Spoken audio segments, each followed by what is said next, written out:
Bonjour à tous. Moi, je ne suis là que pour vous dire la vérité. Mais je sais aussi que il y a beaucoup de choses que je vous raconte qui vous dépassent complètement.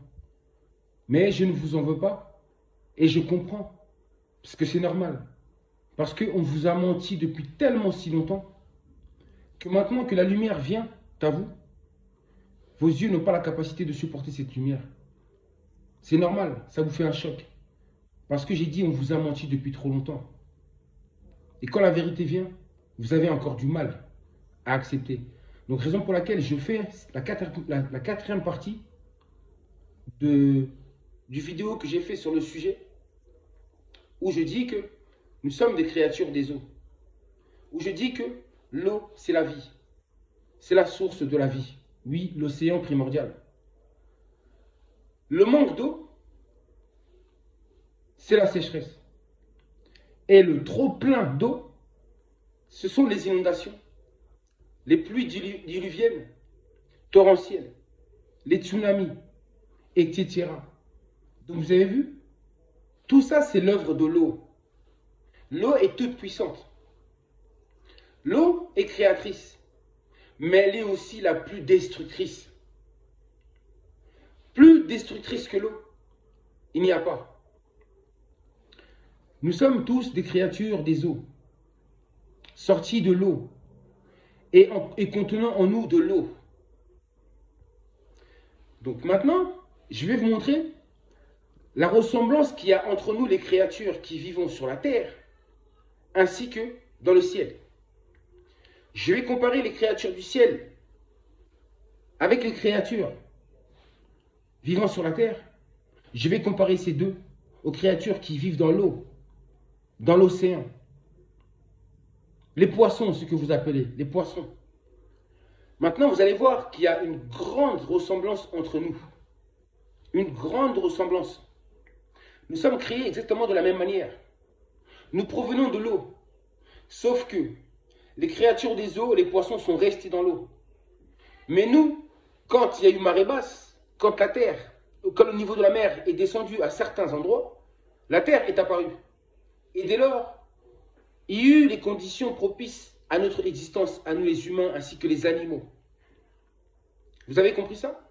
Mais notre source, c'est l'océan. Il en est de même aussi pour les oiseaux du ciel. Nous sommes des créatures des eaux.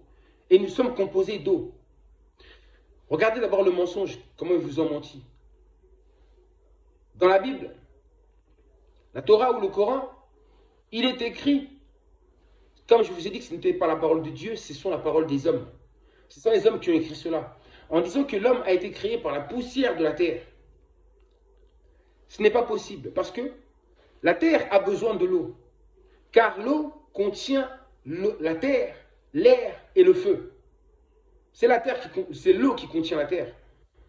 Et donc, on ne peut pas être des créatures de terre, créées avec la poussière. Vous savez pourquoi? Parce que nous sommes composés d'eau. Les scientifiques disent 83% d'eau, mais moi je dis plus. Nous sommes composés d'eau. Où est la part de la terre là-dedans? Parce qu'on dit que Dieu a pris la poussière de la terre pour créer l'homme.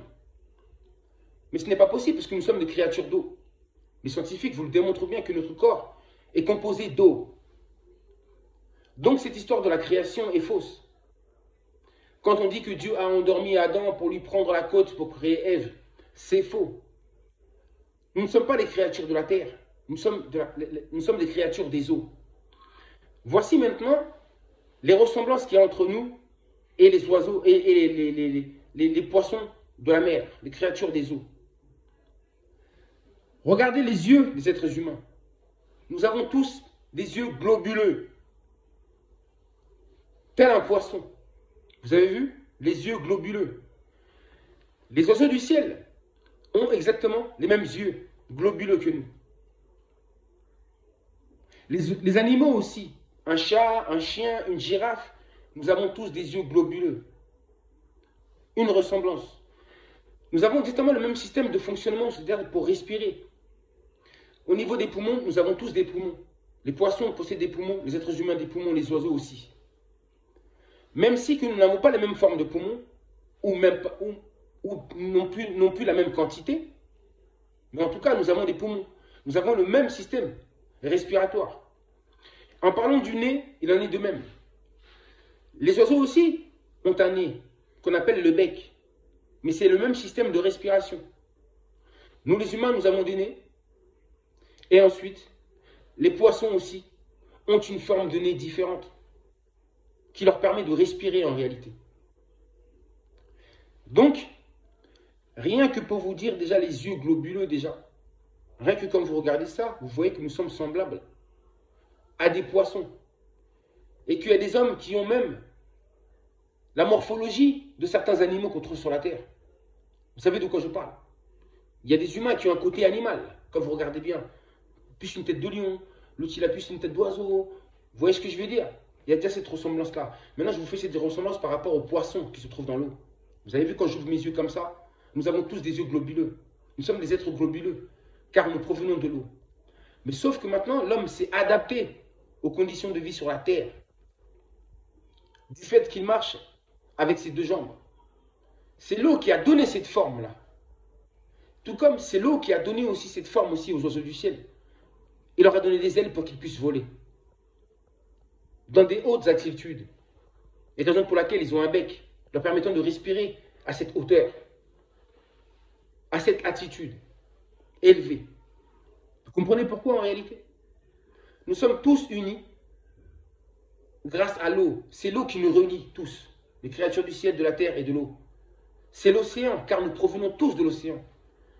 Mais l'océan nous a donné à chacun une forme différente, conformément à notre environnement et au climat dans lequel nous sommes.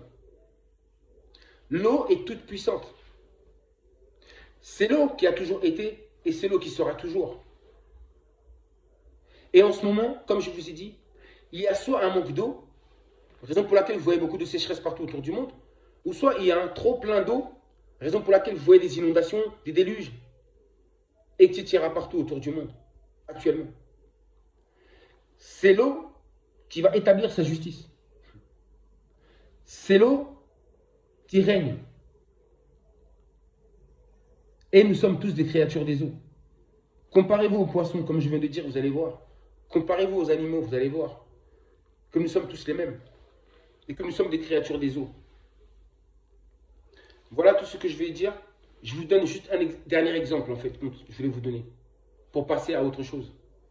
Donc, pour tous ceux qui ne croyaient pas qu'ils sont des créatures de l'eau, maintenant vous savez d'où vous venez. Et c'est l'eau qui va juger le monde. Et c'est l'eau qui va engloutir les nations. Car en elle se trouve la justice.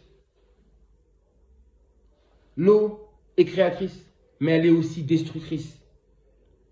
Mais elle sera destructrice, j'ai bien dit, envers tous ceux qui font le mal, envers les nations qui font trop de mal. Ce sont ces nations qui seront englouties sous les eaux, surtout celles qui font du mal au peuple noir. Oui, le peuple qui est le plus faible actuellement.